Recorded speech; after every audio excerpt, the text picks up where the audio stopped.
This is the North End. This is the North End. What's up, you all? This is the North End, a Premier League fan channel on YouTube.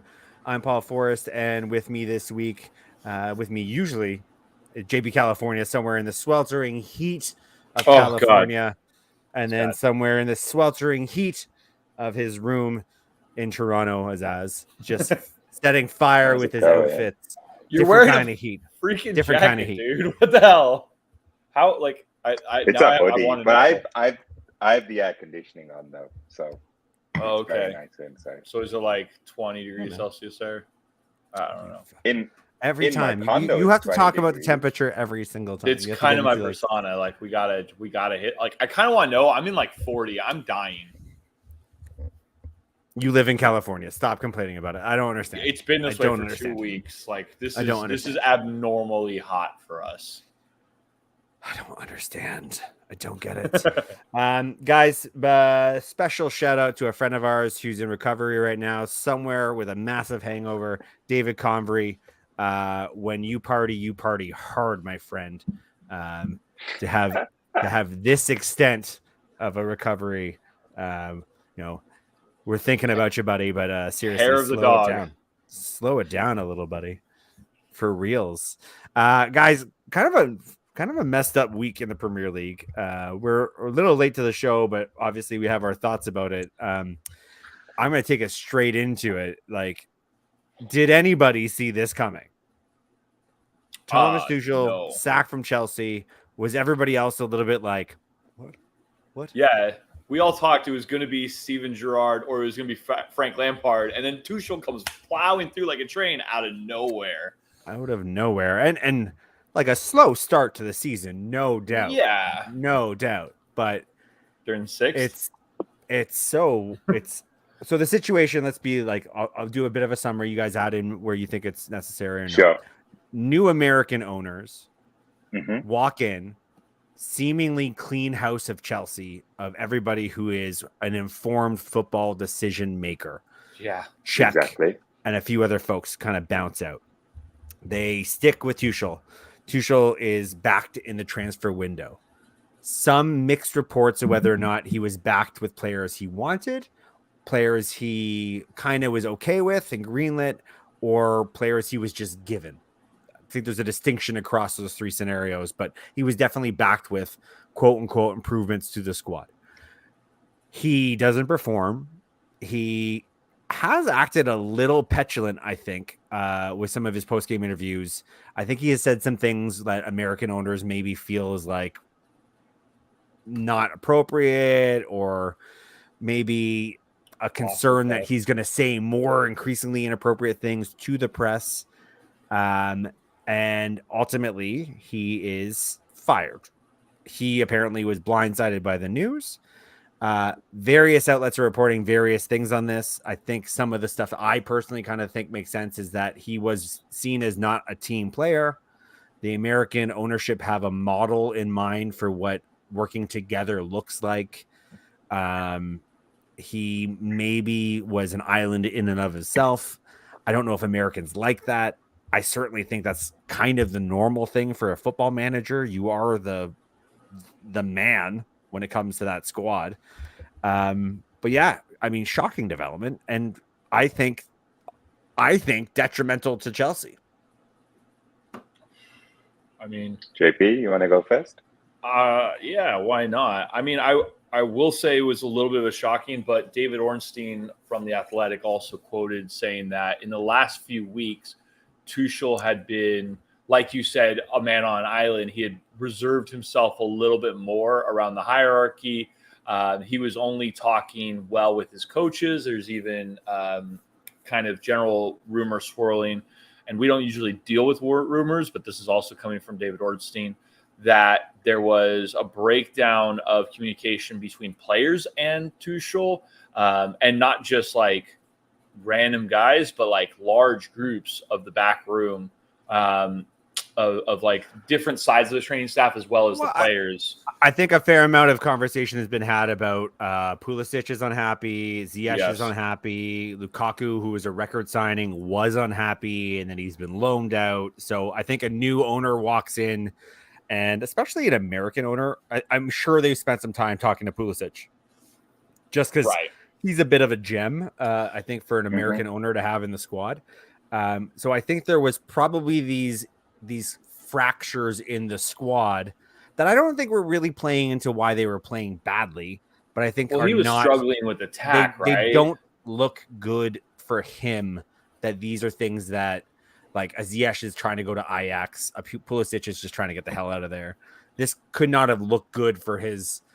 Well, it's all the attacking players seem to have wanted to get out quick under him in the last 4 months, right? Lukaku wanted out, like you're saying, Ziyech, Pulisic. Who's the German who just went back to RB Leipzig? Which one? One of the Red Bulls. Salzburg. Who was it? I like how you're spending all this time trying to figure out RB Salzburg, but you bailed on trying to remember the player's name. Yeah, well, I'm trying to get to Salzburg to get to him. Damn it! Werner? You got Timo it. Werner. Yeah. Yeah. Did you have it this whole time? Yeah, of course. Timo. Yeah. Oh, yeah. We're just like, what are we gonna do? Help you? You had it. You got there. Yeah, like all those You're guys. a teacher, you know. Were struggling under him. Not just like struggling with him, but performance-wise, they have not been playing well. And so it seems like he was struggling on the offensive part of the team. It was not gelling, and it has not gelled since the end of last season. So they had a really good second half against Tottenham Hotspur in game 2 or game 3, but that's about it. I think. How do you feel about this? I didn't see it coming. I kind of feel like this whole model that Roman Abramovich had, where he was like firing bosses and pumping so much money in, it worked because they got the trophies, and it worked because over like a 15, 17 year period, they won everything. And the problem with the new ownership is they go into this new era and they make a move like this, and immediately they're a little bit on the defensive, because like, what happens next? So you look back at Roman Abramovich, and like, he gave Claudio Ranieri that first full season, and then he let him go, and Mourinho came in. The kind of tensions and all the things that are being reported, and to JP's point, we don't really get into rumors, but like, there's a lot of shit coming out of that club all the time. What I do think is, within our group, whether it was on WhatsApp or whether it was on season previews, a few of us really called out that Chelsea, I was going to say we were worried about Chelsea, but we weren't, because most of us had Chelsea as a rival. I'll happily remind everybody, I've been worried about Chelsea since the start of the season, since before the start of the season. Their transfer window business was, they lost a lot of guys who I knew what they brought to the team, and they brought in a lot of bodies where I don't know exactly what they're bringing. And I didn't think they were going to be replacing the guys they left. I'm going to be that guy who says, I didn't see this coming, but I've had worries about Chelsea for a bit. This is a wild rumor, by the way. Last point, mate. The Lukaku thing, though, itself is crazy, because if I'm Chelsea, if I'm anything to do with Chelsea Football Club, what I'm saying on the phone to Inter Milan is, you guys can't have him for 10 million. AC Milan can have him on loan for 10 million loan fee, and Juve can have him, and Napoli can have him, but like, we can't do this, because it's like, we bought him for 90 something million off you 11 months ago, and then this year you're taking him on loan for a tenth of that fee. There's it's one of the most wild and poorly executed. I don't want to use the word embarrassing, because I actually don't like it when people call things embarrassing. It was just, it was a shit transfer. It was a shit decision to loan him back, but it wasn't Tuchel's. Like, no, he's not the one like holding the bag on that. He maybe was the one who's saying, because I don't see a scenario where he's like, get him out of my club. I see a scenario where he's like, no, he's not really working out. I'm not going to be playing him that often. I can't guarantee playing minutes. He's not really doing what we want him to do. And he's gone to the press a couple of times, so he's been a bit of a Pain in force the ass. against cohesion. But none of that's on Tuchel. Like, so this is a rumor that I heard that I actually put some stock into, because I think it's apparent to me, or I think it will become apparent to everybody, that there's a naivety to this new American ownership. Yeah. I think they are very much the kind of Americans that, and you can kind of see it through the transfer business they pursued this summer. It's a little bit like building a FIFA team. Like, they were just kind of getting everybody, no matter like I recognize it. I recognize the stink of American ownership because I'm so used to it at Man United that I kind of see it. I kind of feel it. But I can look at them and go, they think they don't score enough. We want to bring in Cristiano Ronaldo. And Tuchel saying, no, like, he's not going to solve the goal scoring problems for us. Don't bring him in. And they're saying, are you sure? I can see them going back to him numerous times and saying, we can get him. Are you sure? Because he would be a real, like, diamond in our new crown. Right. It would be a real statement signing, like all those things Americans maybe wanted to do right off the bat. And I can see him justifiably saying no. And then a certain number of games go by and they seem to be scoring infrequently. It seems to still be a very big issue for them.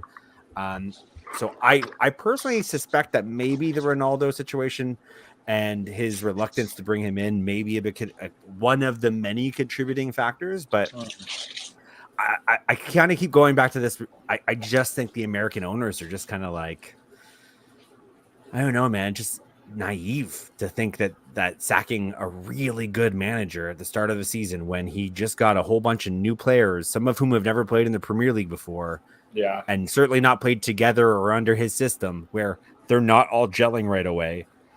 I think time was the thing to give him, not giving him the boot. And I love it. And this is the twist of this is like, fucking love it, man. Like, if this is going to be the chink in the armor that is Chelsea falling out of the top four, somebody's going to slide in there to replace that position. Because I had you want to hit that button. I had them dead for rights. They were going to slide into that top four, and now I'm like, yeah, this is maybe the drama I needed from other clubs for my team to slide in there potentially. So I was like, it's a bummer for him. It's a bad football move, but if Chelsea start getting run by Americans, then I feel their pain, but I love it, frankly. So then we can go to the new news, which I think was announced today. And the wild thing with this announcement is that Potter from Brighton gets announced as the new manager. I think it's something like close to 20 million was the cost to Brighton to bring him over. It was a lot for a coach. There is no way this wasn't started 2 weeks ago. Oh, 100%. Like 100%. Like this has been in the works for long enough that if we were surprised that they did this and they didn't give Tuchel enough time, then really do the math, and he got less time than even we think he got, because it seems like they were probably looking 3 weeks ago, 4 weeks ago. Right. So it's and I mean, fuck. Again, well, this I'm happy they did it, but I do increasingly feel bad for Tuchel, and I still kind of feel bad for Potter because I don't know how healthy a situation this is for him to walk into right now. Go on, JP, you were going to say something. I just want to say, like, the speed in which they fired Tuchel and got Graham Potter indicates that not only was this thing talked about, discussed, but they had scouted Graham Potter. Like, I mean, you're going to give the naive American owners like a play card here, but I'm also going to say they've probably done some due diligence. If this is going to be their first coach hire, they're going to do quite a bit of research on him. They've probably talked to quite a few different specialists or experts in the field of football. And they're really, they knew this wasn't like 2 weeks ago. I'm going to say this is probably like 3 months ago that they've kept him and maybe even started doing work. And then as soon as the Cucurella deal started to come into play, I bet it was, okay, like, what else could we also pull off Brighton here? And then that probably led down a rabbit hole to get him open to the move, because one day fired, hired one day, like, no, it was no. At least a couple of weeks ago, they were putting the wheels in motion for this to happen. There was a lot of suggestion that the move happened on the heels of the loss of Champions League, but like the timing was next day, but it doesn't mean it happened because of that. So Potter is obviously, I think we've talked about him at length on this show. We all think he's a good manager. I would normally say great manager because at Brighton, for him to do what he does, I think it's a sign of a great manager. But now that he's actually getting the big seat job at Chelsea, I'm going to be honest about it and say he's a good manager, but there are issues with his clubs. He's gone 3 wins out of 20 games before last season. Like, he is going to be challenged, and every manager is when they take their first big position like this. I don't know if, frankly, the question mark for me is if he has the pedigree to walk into that dressing room and impress anybody and get all the stars to pay attention to his way. What I do know about him is that he's very big about team bonding. He has a whole bunch of doctorates in emotional responses and like these kind of like soft sciences. He does a lot of team building exercises, like retreats and trust falls and like whatever the fuck, like you can imagine what it's like. I don't know that a lot of the guys in that dressing room right now are going to be happy with that kind of approach, because a lot of them I think are probably, you know, they maybe were already considering their options to get out of Chelsea when they were under a manager that they maybe respected. And it's things like Aubameyang. Like, why bring Aubameyang into that Chelsea squad if you're going to fire Tuchel? Like, Aubameyang's not going to want to play for Potter. Like, I would be surprised if he was productive under Potter. Yeah, I don't know.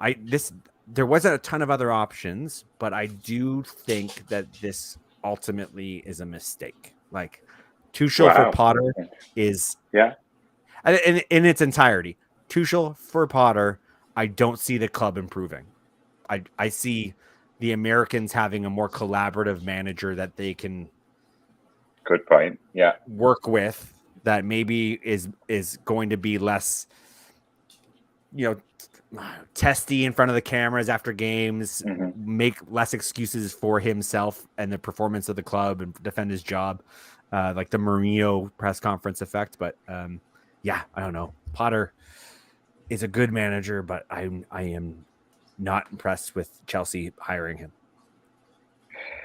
So my thing with Potter is he's going to need the same word I always use around managers, which is time and patience. Because if you look at what he's done throughout his career, Brighton actually finished the first 2 seasons they were back in the Premier League with the same number of wins, losses and draws in both of the first 2 seasons. So I think consistency is a thing he brings to the table. When he was at his Swedish club, which is where he started his managerial career, he had a couple of consecutive promotions as well. But this is all off the back of being central to everything. In all of his roles so far, he's been the guy. And to your point, Forrest, I don't know, you know, you've got like the Aubameyangs, and then you've got these other people, Thiago Silva. You've got these people with like big careers, big pedigrees, big egos. Yeah. And like to them is this guy who cut his teeth in Sweden. Then he managed Swansea for a year in the lower leagues, didn't even bring them up. Like they almost came up, but they didn't come up. And then he got given this chance to be a Premier League manager. He's done a really good job, but even then it was like 15, 16, 9 or something like that. So it's like, is that the kind of guy that's going to replace a European Cup winning, you know, like say what we want about his Paris Saint-Germain stint, he still won the league there. Like regardless of anybody can win the league there. You have to do good enough in our role that you can get the Paris Saint-Germain job to win the league in France. He took them the to players the that played League for them final. at Paris still talk very highly of him. Like the superstar players got them to the still final. talk very high of him. And he got them to the Champions League final. So I think without time, like if this is going to be their reign again, is going to be similar to how you flop for 4 or 5 games with Roman, and you're gone. Potter's got no chance. If they give him like 2 or 3 seasons, and that 2 or 3 seasons is going to potentially involve like a 5th or 6th place finish. If 2 seasons at Chelsea, nobody gets 2 seasons at Chelsea. 100%, mate. I'm not saying they're going to get it. what I'm going to say is if he gets it, he can turn that around. Without that, like, no chance. I don't personally see it happening. JP's point about nobody gets 2 seasons at Chelsea, like that was under the Mad Russian. That wasn't a Chelsea thing. That was the oligarch and control thing. This American ownership fired a guy in 7 games, less than 7 games, sorry, and brought in the guy that I would surmount probably always wanted. They have their guy. They wanted Potter. They got Potter, and I don't think it will look well on them to fire him 100%. Too quickly. But I think he's going to be, again, he is a capable Premier League manager, and his style of play is not dramatically different from Tuchel's. They both play a back three. They both use wing backs. There's maybe some variation to the way they line up and tactics to create chances. And he's never really had the offensive weapons he's going to have at his disposal now. But his system at Brighton, increasingly every year he was in the Premier League, they increasingly made more and more chances for themselves in comparison to other clubs in the Premier League. Right. So he might be a more offensive-minded version of Tuchel's 3 at the back, largely defensive ball possession system, and implementing something that's not wildly different from what the players are already kind of playing and been coached on is a good way to transition. It's not night and day scenario. And he's got some allies in the camp that already kind of know the way he plays. Cucurella's probably going to be his go-to guy right off the bat because he's going to be well-versed in how he runs drills and how he like organizes things. And so it's not necessarily all doom and gloom, but it's like one of those ones where the difference between 4th and 6th is not going to get you fired. But next summer, Potter in a 6th place Chelsea are going to have a hard time bringing in stars or even retaining the stars they have, because everybody in the sports world and in the football world are going to wonder what the hell is going on with this new Chelsea. It's fascinating for very many different reasons, and I look forward to hopefully some sort of decline from Chelsea. Again, that's the United hat on. It will be interesting to me because top 4 teams, big spenders, don't usually go for the young British manager. They don't go for the young British manager who has cut his teeth in the lower league. Top 6 team with a British manager? Crazy. An English British manager? A young English British manager. They had Frank Lampard, and that didn't freaking last very long at all. He was a PR buffer. Yeah, he was. He was, and he was one of theirs. He was one of theirs, right? But he was brought in because they knew they were going to go through a rough time because they couldn't bring in new signings. The fans would not turn on their legendary Frank Lampard, so it was a low risk appointment because when you can get the tap of transfers turned back on, you bring in a real manager, or Frank's really good, and at least you give him a chance. But in the meantime, it kind of staved off Chelsea fans really going crazy during a period when they couldn't bring in signings. I'm like trying to think back on when was the last time there's been a lower level English coach coaching one of these top teams, and not many are coming to my head at all. The current coach of England coached Tottenham for a spell. Southgate is the last guy I know of that fills in the role of a young English manager who had an appointment at Tottenham, and this is a few years ago. It did not last long, and Spurs were maybe not like the kind of top 6 team we're talking about now. Yeah, this might have been before they were even a top 6 team. It was in the Harry Kane days, though. No way. I thought he was like middle. Tim Sherwood. Tim Sherwood. You're thinking of Tim Sherwood. You're not thinking of Southgate. Southgate has never. I mean, he was at Middlesbrough and did terrible. Middlesbrough. Yeah, he was at Middlesbrough. Was it Middlesbrough? And then straight. Yeah. Yeah, it wasn't. It's Tim Sherwood, mate. You're thinking. It was Tim. You're thinking Sherwood. About Tim Sherwood. And so is Sherwood the last guy then we can think of? I mean, Brendan Rodgers is Northern Irish. He's not. Yeah. Yeah, I mean, that would be the last one. I would think. Brendan Rodgers is the last guy I think of who had an extended run of a top team and did well. Did well to a point, yeah. I mean, he did well to a point, and then Suarez left, and that was it, right? Yeah. I mean, I don't put a lot of stock in where you come from, to be honest. That's like apparently these top 6 teams. I know the English press care about it, but I'm just like whatever. But my thing, and I guess I'll put it this way, is that for all the plaudits I can give Potter for how he manages a team like Brighton and how well they're doing, despite the fact they shouldn't be that good. Mm-hmm. I could have said the same thing, and I did say the same thing about Nuno at Wolves, who then left Wolves, who I thought Wolves were a better team than Brighton have ever been. Like Nuno's Wolves were a better team than Brighton's team have been under. Yeah, Potter. I don't disagree with that because he proved it over time, right? Yeah, and he had quality players and he signed the right guys. He had like a lot of pluses. And then he goes to Tottenham and it's a disaster. He's completely out of his element. He's completely out of his depth. I don't want that to happen. Like that's an unfortunate thing if it happened to Potter, but like that's for me, it's like a very parallel thing is that Wolves were so good under this manager for a period of time, very similar to the period of time they haven't returned to their highs.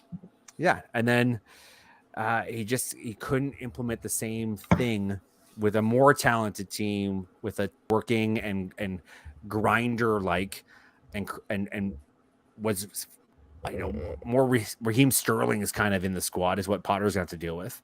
So yeah, I'm going to be really curious to see what he gets up to, but wild developments. It's interesting you bring up Nuno because he struggled to implement a similar style and he tried to implement a similar style. And as I'm thinking about it, I'm like, okay, we've seen hundreds of coaches jump from one club to another over the last 20, 25 years, however long I've only been watching EPL for about 15, 17. But like how many coaches actually do change clubs and then can replicate something that was successful? It doesn't happen. Nobody gets that shit happen. The guys who gets that stuff to replicate is like Steve Bruce. And that's not great football. Pochettino did. Pochettino did go from Southampton. You know what? Okay. And relative to Tottenham's success, he did well. Like he came second in the league and he came second in the Champions League. Like that's a win for them. No offense to Brian. Yeah, like compared to what Brian. What had gone before Pochettino, like that's not bad. But that's the exception, mate. That proves the rule. In general, you cannot copy. You can't copy. There's so many moving parts that when you move and you are under, he might even believe, Graham Potter might believe, oh, give me 2 years and I'll have this team purring real good. But it's not that easy. There's too many moving parts. Yeah, it's a different situation entirely because the task was almost bound to be a failure for anybody. But David Moyes, after Ferguson, coming in and trying to implement his crossing the ball system from Everton into a United squad that was like, why am I crossing? I can take these guys on myself. Like, what are you talking about? Not gonna happen with Potter. It's a different situation altogether. But yeah, I don't know. It's I don't know what to make of it. I will watch these games with a very watchful eye. I do wonder if Lukaku comes back next season, if that loan gets he resolved. plays his if forwards Lukaku's issue was Tuchel, and if this guy can pick up the phone and be like, I want you back, big man, come on. Yeah, I'll play to your strengths. You don't have to have your back to goal anymore. That might be because Brighton don't really have that big guy up top that with his back to goal. I mean, that was never Neil Maupai's big kind of thing either. He's a guy who runs through and creates those one-on-ones, those goal scoring, that option play. So if you can replace Danny Welbeck with Lukaku, but I don't think Lukaku will be a success now in the Premier League because of his. He's getting to the point now where, well, firstly, I did catch a bit of an Inter game recently, and he looks like he's back to that bigger frame that he had at Man U and Everton. And then, in his really successful season at Inter, he was like very lean, and he came to Chelsea very lean, and he's like bulked up again.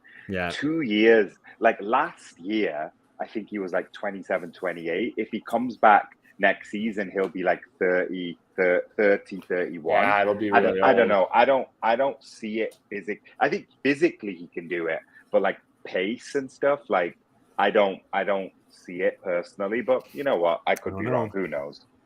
All I know is that If he doesn't come back, then it goes back to earlier. It's the worst transfer and loan out I've ever like in the history of football. Like there's no second guessing it. And by the way, he might come back. He just won't. I just don't think he'll be successful. Yeah, that's fair. Yeah. So the next one is a little bit of a ridiculous story. It's kind of it's a bit of a two-parter. So Tuchel gets 7-2 Villa versus Liverpool last year. Tuchel gets fired, and everybody kind of quickly looks at the standings and notices that Chelsea are above Liverpool in the standings. And then Twitterverse goes into Klopp out, Klopp's going to get fired, all these kind of ridiculous things. I think we can all collectively agree that's stupid, and that's not going to be the case because I think Liverpool are well run enough that that's not going to happen. But I think the story is, there wouldn't be a conversation about him being fired if it wasn't for the current run of form for Liverpool, which is starting to become a story in and of itself. So while we have you, let's talk about Liverpool, who I'm counting Champions League losses, surprise loss against Napoli, 4-1, 2 wins in the last 7, not an auspicious start. I'm hearing a lot of talk that, this may not just be a little bit of a bumpy ride at the start of the season. There might actually be some underlying issues with the squad depth, with the refreshingness of that. Well, I wouldn't want to call it. But how do we feel about this right now? Yeah, so firstly, it should be 1 win in 7 because the Newcastle game was a last-minute winner that we didn't particularly deserve to win that game. I think a draw would have been very fair. So the graphic that 2 wins in 7, though factually correct, kind of compliments us even more than we deserve. Liverpool deserve all the heat they're getting this year. There's 2 ways of looking at it. On one side, Liverpool fans have to be careful not to moan too much because there's 72 professional football teams, and literally 70 of them can look at Liverpool right now and be like, boo friggity who, like other than Liverpool and Man City, like, dominating points. And, we had the audacity to chase a quadruple last year to like the last 2 games of all of the competitions. Honestly, like the level of drama and the level of like how much it's being like the way Liverpool fans are reacting, like the word supporter, like I'm a Liverpool supporter means you're supposed to support your team and support your club. The level of entitlement I'm seeing in the last like week or 10 days is a little bit off-putting. That said, all of the problems are very, very real until this team and squad can somehow prove that it's not the way it is. And the way I look at it is the midfield, the refreshing, yes. I can see how that is seen as an issue.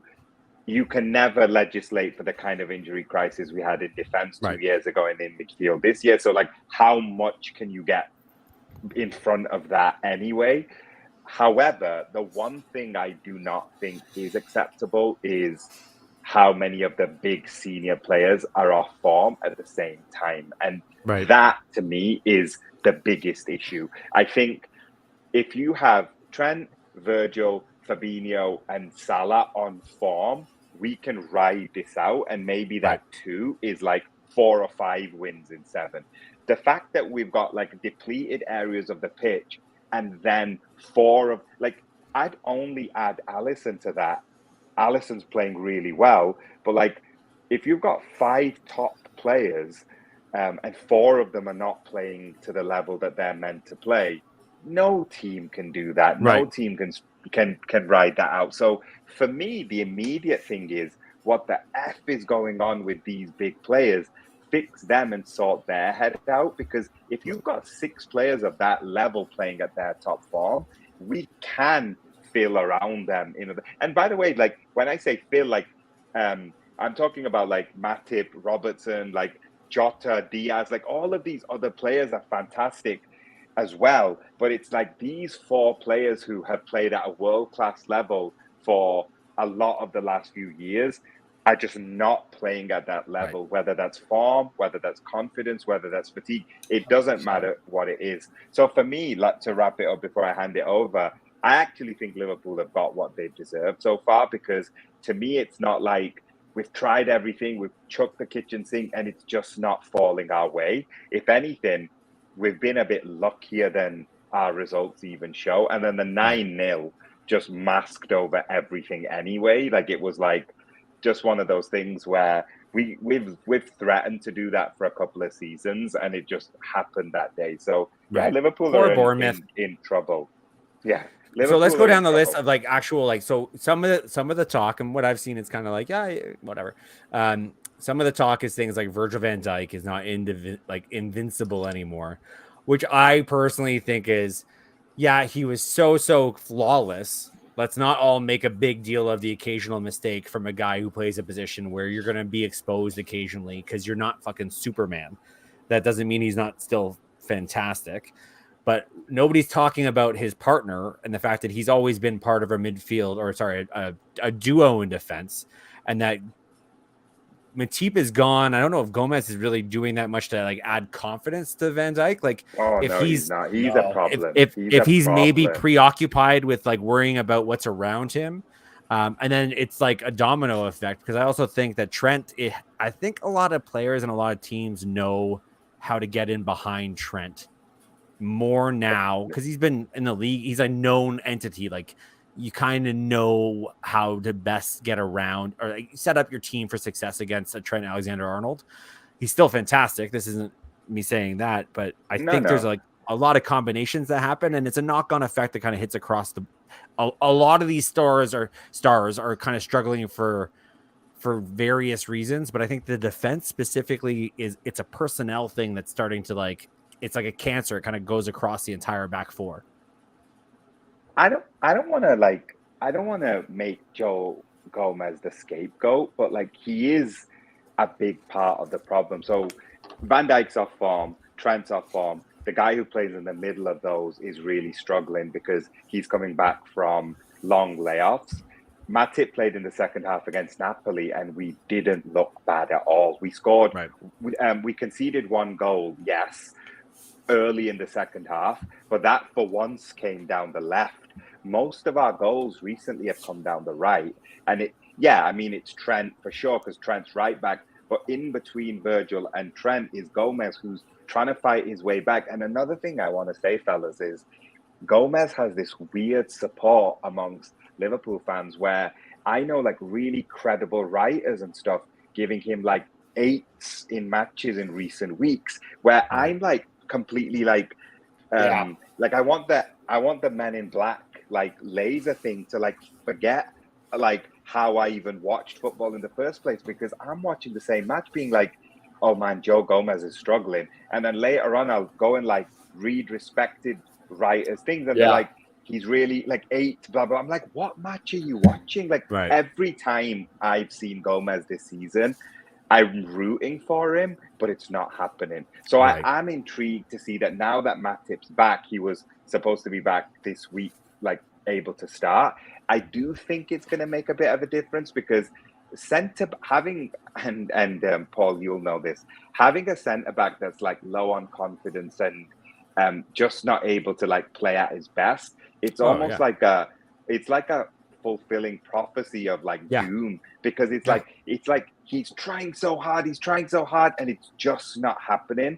But while that's happening, is like you can run right at him from multiple angles, and like the goal's right there, right? And then like, so that's what I would say there. So for the it's kind of like a blood in the water for sharks, like a low on confidence defender. Everybody knows it going into the game, and everybody knows like just to just make it worse, like make it worse. Like you can't even just have one good game as a defender and get out of that. You have to have a series of weeks where you're not making mistakes and just being reliable, and even then you start kind of elevating yourself up. It takes not a lot to break yourself down in confidence as a football player, as a defender specifically as well, but it's not like scoring a goal where if you could be weeks without confidence as a goal scorer, score a goal, and then you're right back at it. As a defender, confidence, it can get shattered so fast, and it takes a long time to build it back up to a place. So that's kind of what I'm seeing, though, is like a lot of a lot of the collective confidence across the board. So not like a Virgil van Dijk is struggling as an individual, but he is one of the four of a back four that feels like it's been hit with confidence issues. Not only that, and I got to bring this up, but one of the matches I was watching, I don't remember which one, it was like James Milner was going at the defense. Like he was ripping into defenders. United. It was against Man United. Was it United? And it was just like, yeah. you could see this like tension between it. In the past, when Liverpool are having a slightly bad run or they're hurt by injuries, I always felt a togetherness about Liverpool. Like they always felt like they were still a team moving in the right direction. They had each other's backs, and I just don't see it. I'm starting to feel like this team cohesion is starting to slip, or there's something going on there. And James Milner is not the player he once was, but he's well respected in the game, and he's going he's going at Van Dijk like that. It's like, whoa, what is going on? So I'm like, what is happening on the fields sometimes? Yeah, easily corrected. The one thing I would say is a week's a very long time in football, and a month's a lifetime, because you know, Man U, they lost against Bournemouth, and then we were next for them. Like it was like 9 days later, because it was like Saturday they played Bournemouth, the following Monday they were going to play Liverpool, and like in that 9 days, like if we had won that match, it would have been like the worst start since the 1920s and etc. And like look at tonight aside, which was a second string team anyway. Tonight aside, look at what bounce that gave to Man U. It was like 3 wins back to back. So like I'm not yet anywhere near the emergency like button. For me, what I'm grateful of is teams have taken points off Manchester City. And by the way, I also think Manchester City have got more points than they deserve. And I just said Liverpool have got more points than they deserve. So I'm not being like pull Man City down and prop my team up. Like there are a couple of matches where they don't need any help. No, mate, they deserved to draw the Newcastle game. It wasn't like they dominated that game. It's the Palace one for me is like I actually still think that they're lucky to have drawn that match, let alone win, because like 3-0 is like if that like one referee decision goes this way, the other referee. So anyway, people are taking. Everyone's losing points right now. We are only 6 points off the top, having going through this drama. But if that was to become like 9 or 10, it becomes a massive fight for the top 4. And then you're relying on like Chelsea imploding and other things as well to happen around us, which isn't what we want to happen. Like Liverpool want to, obviously we want to win the league, but we want to challenge for things on the back of our own merit, not just like getting into like 4th place by default. Masters of your own fate. Yeah. So I'm not at the point that other people are at the moment. And like, for me, it's like, I'm going to enjoy us potentially turning this round rather than like sitting here crying every day. Because I also want football to be like that thing in my life that brings me the joy it can. But at the same time, I don't have like it's gonna be really nerve-wracking. I was very excited for Wolves, by the way, on Saturday. Like I was like, they're gonna get it, but like more than anything, like I do think this team just needs to, like what Klopp said, is like reinvent itself. What is this new team, right? Because it's not enough to say that Mane's gone and that's changed everything, because number 1, Mane was playing number 9 last year, and number 2, Diaz is actually performing. Like of the people who I said before are not performing, like Diaz is actually performing. So the place that Mane has played for the majority of the last 5 seasons, we're actually playing really well. But like why Mo Salah's like right on the right and like getting chalk on his boots for 90 minutes, weird. Why is Trent like suddenly, you know, like playing this like number 8 rather than like, it's just all weird. And like we need to reinvent ourselves, as the boss said himself, because at the moment it's just not working. But his job is safe. Let's all agree to that. Any Twitter warriors out there suggesting otherwise, you can shit it. This is wild news, and I love it. Diego Costa, who is a troglodyte who escaped from a museum, I'm convinced of it, found a ball and kicked it and got offered millions of dollars to continue it. And nobody bothered to notice that he's actually an escapee from a museum exhibit with frozen ice. is going to be playing for Wolves. There's a bit of a striker emergency at Wolves. They signed a striker who tore his ACL, so the quick replacement is Diego Costa, who's apparently been playing, I think, in Brazil at some place, random. And Atletico Mineiro, yeah. Yeah, like not even one of the bigger teams. No disrespect to the tiers of Brazilian football, but you're not. I'm loving this. I just think this is like, I miss him in the league. I think he's a fun guy to watch. When he's a striker who puts in a boot, who puts in a shoulder, who does things that are like old school, dirty Dark player. arts. You know what? And like this is a reference to a different sport, but he's a hockey player playing football, and I love it. I don't love him. I just like watching him because he just. I constantly Such find an myself doing ass. this. What did he just do? What? So I think this is a great addition to the league. I'm excited about it. So I just thought I'd throw this out there as being the news of the day that was unrelated to the bummer news of the day, and we can get into this. So there is a game week in theory. Today is Thursday. By the time you watch this on Friday morning in Canada or the UK, the game week most likely will have been postponed. There's a possibility 2 game weeks will be postponed because, unfortunately, Her Royal Majesty the Queen has passed away. What this means is maybe worth a quick talk because there are certain teams like Liverpool who are hosting Wolves who can maybe use the break. There are teams like Chelsea with new managers against Fulham who absolutely could use the time on the training sessions to maybe like shake hands and introduce themselves before they go off and play each other. And then there are bigger games that I think I personally will be bummed out about because I was really looking forward to seeing what Tottenham could do against Manchester City.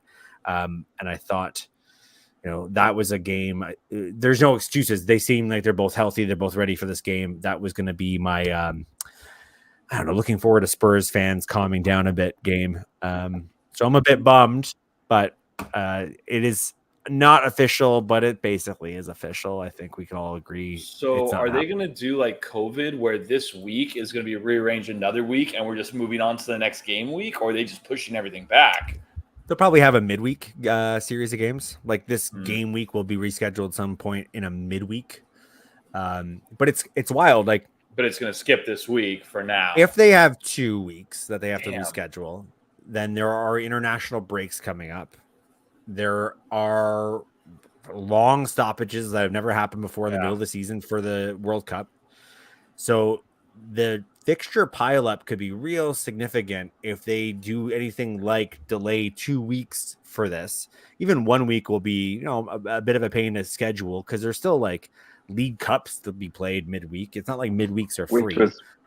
Which was crazy. Like in this World Cup year, they should have already removed that cup just because, or at least let the Premier League teams sit it out and like crown a winner, and let them go to Europe and stuff. Like that would have been a super cool story to like embrace the bizarre of this year.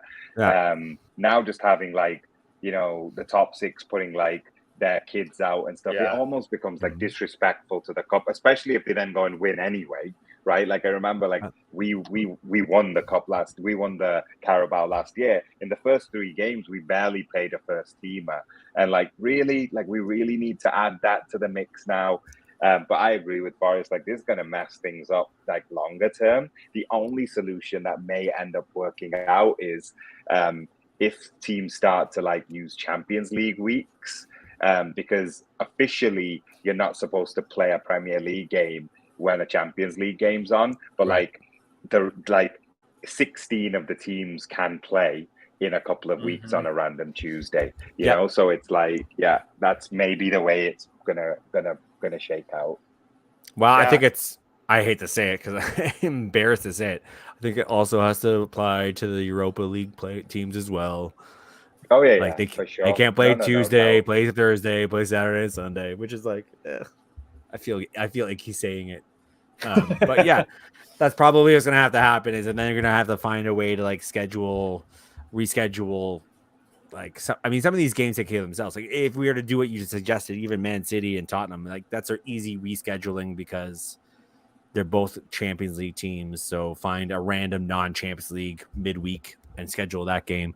So yeah, this probably ends up being not rescheduled as an entire game week. It probably gets redistributed as a series of games across various game weeks. Anybody who's playing fantasy football, pay attention to that shit because double game weeks are critical.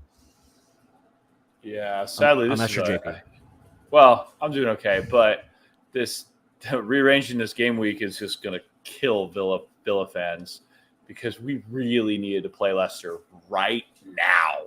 Like, we needed to play them this week. Like, we played well against Man City, got the tie, and then they are bottom of the barrel. It was El Sacchio coming up.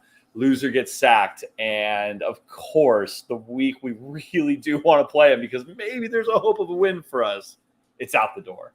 So if Brendan Rodgers gets sacked from Leicester, or if he just quits, I think he walks into Brighton. Oh man, what a move! And that would be not where I think he wanted his career to go. But there's worse teams. Physically, it is. Is he too good? Like, is he too good for Brighton? I think he would go I think he would wait for something better. I don't know. Because the thing is, I think Brighton are probably more accessible to poach managers from. So I think anybody goes to Brighton right now, I think they will understand that you do 2 or 3 good seasons there and you have a route out of Brighton where it will not be overly complicated. Brighton will be willing to sell you on. Yeah, they don't have the spending power of even like some of the higher middle up clubs like a West Ham. So I don't think Brendan Rodgers would go there under the precursor. That's fair. I mean, Brendan Rodgers does like to be backed. He does like to be backed quite a bit. Anyways, gents, with that delightful conversation about who's going to get fired, Steven Gerrard for sure. That's the show. That's it. I'm bummed we're probably not going to see soccer this weekend. I would like to see it. But yeah. I do understand why it's a beautiful tradition to pay homage, but whatever, man. Go watch your local MLS or CPL team. Yeah. Mm-hmm. Yeah. But first, follow, like, or subscribe our channel. Hit that like button. We need them numbers up. Let's feed go. JP California to the Coyotes. There's no Coyotes. Nothing can live out here. It's just hell. Can you please follow us, like or subscribe, so we can get JP California out of California? Is that what we're saying? We need to have a Twitter poll as to what's his new name. JP Arizona, JP Carolina. It just doesn't JP complains about JP the weather California too much in Colorado. Yeah. No, it's like wrestling, bro. Like if you move, you're like changing gimmicks all in. Like it's not. You can't be JP California in Colorado. Yeah. You think if Stone Cold went to WCW, he'd be Stone Cold still? No, man. That shit is owned. No, your JP California name is owned ECW by the North End. Sure. Okay, you can't just go change copyright. It's copyrighted. Sorry, guys. Yeah, no, it's fine. It's good. Gents, say goodbye. Bye. This is the North End.